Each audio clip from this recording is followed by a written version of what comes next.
Bonjour et bienvenue dans ma chaîne Soha's Cooking. Aujourd'hui, on va faire ensemble le riz qui accompagne le poisson frit. Et n'oubliez pas, si vous likez la vidéo, de lui donner un like et de souscrire pour toute nouveauté. Voici les ingrédients. On a un verre et quart de l'eau, un verre de riz,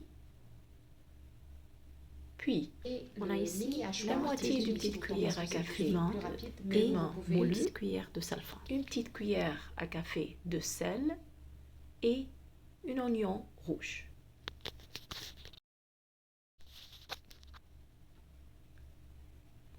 On va hacher l'oignon rouge en petits morceaux.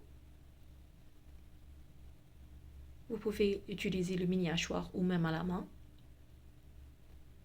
Ensuite, on va le frire dans l'huile, juste un petit peu, peut-être 3 grandes cuillères de l'huile, n'importe quelle huile, sur feu vif.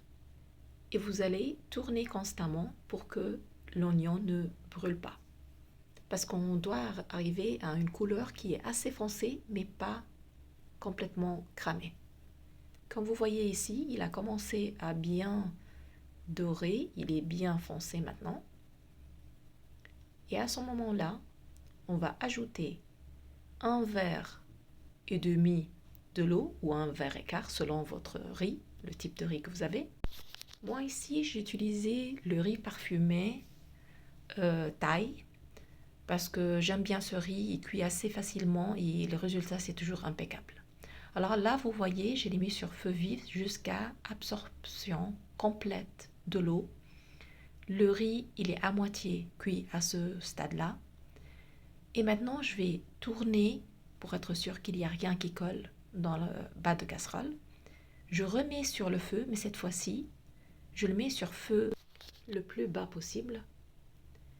Et je vais couper une feuille de sopalin pour couvrir, parce que ce feuille, il va permettre d'absorber n'importe quelle humidité vers la fin. Et le riz, il va sortir pas collant, et c'est exactement le résultat que j'aimerais. Je vais le laisser sur feu pendant encore 10 à 12 minutes. Je regarde, et là, il est parfait. S'il a besoin de plus de cuisson, vous pouvez toujours retourner le couvercle et attendre un peu. Mais là, il est vraiment très très bien cuit. Alors on va le transférer dans un bol assez creux pour la présentation, pour servir chaud.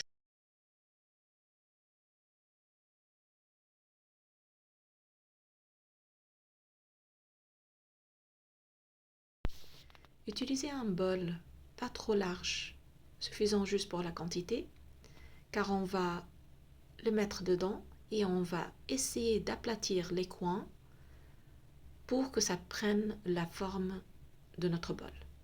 Et là, ça sera notre présentation. Alors regardez bien cette étape. On appuie bien sur le riz pour avoir un résultat qui est lisse. Ensuite, on met un plat et on l'inverse. Là, vous avez un résultat qui est joli, présentable pour vous inviter. J'espère que vous avez bien aimé la vidéo et à bientôt.